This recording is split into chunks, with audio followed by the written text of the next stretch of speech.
আহারে মানুষ কতটা নিষ্ঠুর আর নির্দয়। ভোর ৫টা বাজে মা মারা গিয়েছে।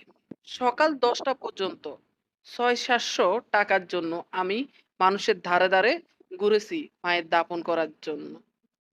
কারো কাছে না পেয়ে অবশেষে রিক্সা নিয়ে বের হলাম। বিকাল ৪টা পর্যন্ত যা ইনকাম করতে পারি সেটা দিয়ে মায়ের দাফন করব। এটা একজন হতভাগা মায়ের রিক্সা চালক ছেলের বক্তব্য। চিন্তা করেন, এটা নাকি ৯৫% মুসলিম দেশ। যে দেশে একজন মানুষকে দাফন করার জন্য ১০টা টাকা সাহায্য পাওয়া যায় না। মানুষের মনুষ্যত্ব আর বিবেক বুদ্ধি কোথায় গিয়ে দাঁড়িয়েছে এবার চিন্তা করুন। ছেলেটা হয়তো পরে পরিশোধ করে দিত টাকা।